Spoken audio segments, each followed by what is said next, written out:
दोस्तों, अफगानिस्तान का नाम सुनते ही दिमाग में सबसे पहले क्या तस्वीर आती है? जंग का मैदान, हथियारों की गूंज और वो जाबाज लड़ाके जिनके सामने कभी रूस जैसी महाशक्ति झुक गई और कभी अमेरिका को पीछे हटना पड़ा।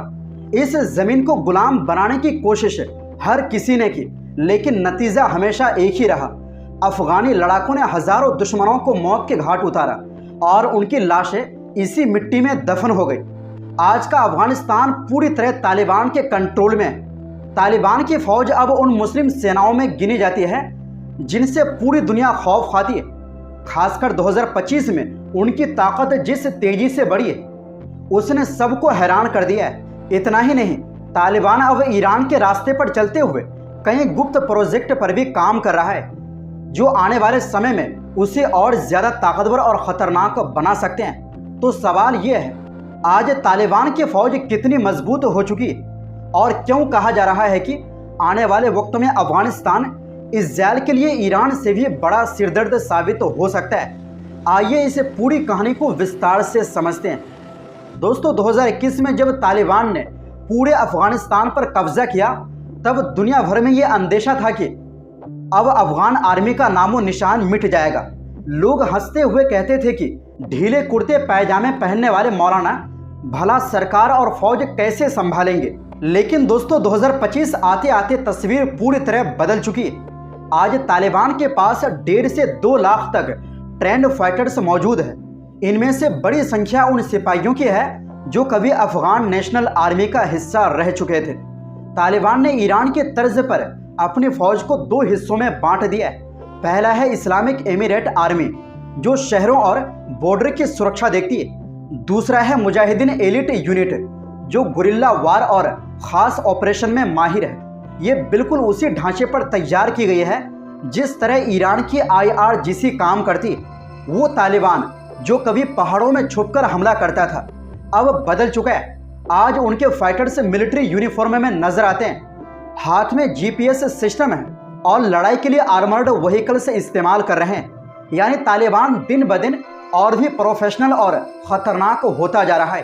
दोस्तों, जब अमेरिका अफगानिस्तान से पीछे हटा था तो वो सिर्फ अपने सैनिक ही नहीं ले गया बल्कि अरबों डॉलर के हथियार वहीं छोड़ गया।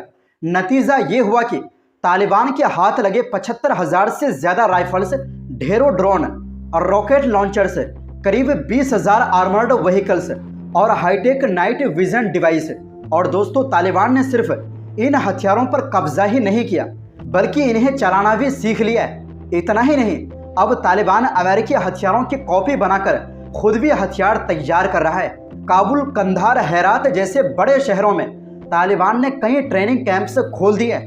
वहां नए लड़ाकों की लगातार भर्ती हो रही है। महज 4 सालों में तालिबान ने सिर्फ सरकार ही नहीं बनाई बल्कि एक फुल टाइम रेगुलर आर्मी भी खड़ी कर ली। लेकिन अब सबसे बड़ा सवाल ये उठता है, क्या तालिबान के पास एयरफोर्स भी है?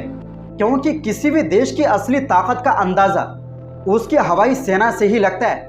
और अगर एयरफोर्स मजबूत हो तो कोई भी दुश्मन हमला करने से पहले 10 बार सोचता है। साल 2025 में तालिबान के पास भले ही कोई बड़ी एयरफोर्स ना हो, लेकिन एक छोटी और काम करने लायक एयरफोर्स जरूर खड़ी हो चुकी।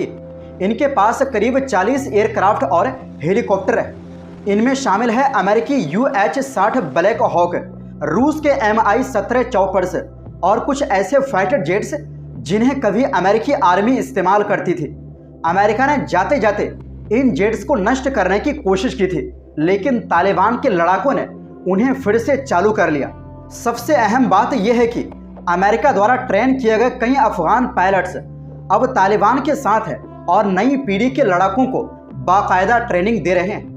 यानी तालिबान अब आसमान से भी दुश्मन को जवाब देने की तैयारी कर रहा है। इतना ही नहीं, रिपोर्ट्स के मुताबिक तालिबान चीन से भी हथियार खरीदने की कोशिश कर रहा है। अगर चीन ने उन्हें फाइटर एयरक्राफ्ट दे दिए तो तालिबान की ताकत कई गुना बढ़ जाएगी। उस स्थिति में अफगानी लड़ाके सिर्फ अपनी सीमाओं तक ही सीमित नहीं रहेंगे बल्कि सरहद पार जाकर भी जंग लड़ने की ताकत रखेंगे।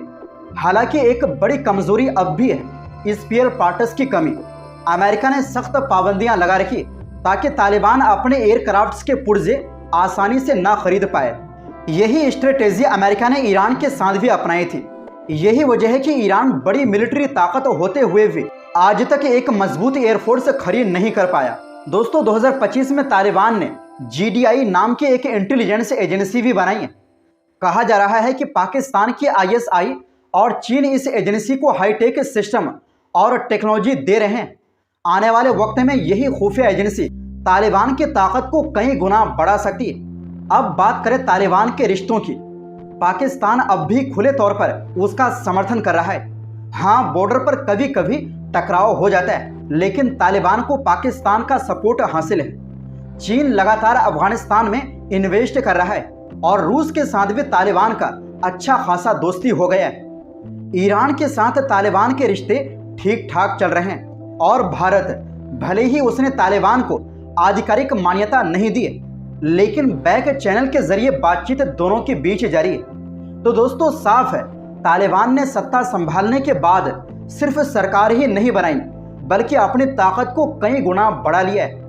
और अगर आने वाले समय में तालिबान अपनी एयरफोर्स को और मजबूत कर लेता है तो कई रक्षा विशेषज्ञों की राय है कि इस्राएल के लिए ईरान से बड़ा खतरा अफगानिस्तान बन सकता है। तो आपका क्या मानना है?